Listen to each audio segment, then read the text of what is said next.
میں انشورنس کے حوالے سے ایک سوال کرنا چاہتا ہوں کہ لائف انشورنس جو لوگ کرواتے ہیں آیا اسلام میں اس کی اجازت ہے یا نہیں؟ اصل میں یہاں اس کو کہوں گا آپ سے کہ ایک تو ہمارے ہاں جو اس وقت انشورنس کا نظام ہے وہ لازماً گتھا ہوا ہے سود کے ساتھ،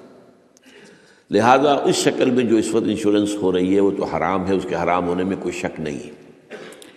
البتہ یہاں پر پیور انشورنس کی بات اگر کی جائے جس کے اندر کہ کوئی سودی معاملہ نہ ہو، کیونکہ وہ پھر انویسٹ کرتے ہیں اور اس کا بھی پھر وہ جو ہے وہ نفع دیتے ہیں، وہ سب کچھ ہے، وہ سارا معاملہ ہے۔ اسی لیے جس نے کوئی بڑا بینک بنایا اس نے 7 انشورنس کمپنی بنا لی، حبیب بینک بن گیا، حبیب انشورنس کمپنی بن گئی، وغیرہ وغیرہ۔ آدم جی بینک تھا، آدم جی انشورنس بن گئی۔ البتہ یہ ہے کہ جہاں تک ایک مثلاً یہ کہ ایک انشورنس اس طرح کی ہے کہ چند تاجر جو ہے وہ بیٹھ کر طے کر لیتے ہیں کہ بھائی ہم اتنا ماہانہ ہم سب جمع کریں گے تاکہ ہم میں سے اگر کسی کو بڑا لاس ایک دم ہو جائے تو ہم اس کو کمپنسیٹ کر کے اپنے پاؤں پہ کھڑا کر دیں، تو اس کو کوئی حرام نہیں کہہ سکتا، جائز ہے۔ یہ تو ایک کوآپریشن ہے، کوآپریٹیو ایک آپ نے بنا لی ہے، اس کوآپریشن کے حوالے سے اس کو کون حرام کہے گا؟ کہ لائف انشورنس کا معاملہ جو ہے اس میں آ جاتا ہے ایک چانس اس نوعیت کا کہ آپ نے انشورنس کرائی ہے، 10 لاکھ کی انشورنس لی ہے،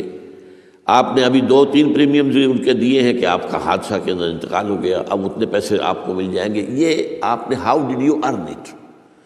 تو شریعت کے جو بھی جائز ذرائع ہیں ارننگ کے ان میں کسی میں یہ فال نہیں کرتا،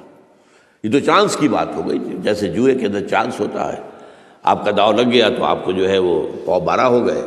اور نہیں تو ظاہر بات ہے کہ آپ کی اپنی رقم بھی گئی۔ اسی طریقے سے یہ ہے کہ اگر وہ آپ نے جتنا بھی رقم جو ہے دی ہے وہ ہو سکتا ہے کہ وہ آپ بالکل ٹھیک ٹھاک اس وقت تک رہیں۔ میں پورے نظام کو چونکہ جانتا نہیں ہوں، اس لیے میں اس میں رائے ویسے دیا نہیں کرتا، اس میں میرے بیٹے سے آپ ذرا بات کر لیجیے کہ کسی وقت آ کر جنہوں نے PhD کے کورسز مکمل کیے ہوئے ہیں اسلامک اکنامکس میں، عاطف وحید، تو وہ ہمارے وہاں قرآن اکیڈمی میں بیٹھتے ہیں، تو کبھی دن میں آ کے بات کر لیجئے۔ لیکن یہ چند باتیں وہ تھیں جو میں نے آپ کے ساتھ جو میرے سامنے واضح تھیں وہ میں نے واضح کر دی۔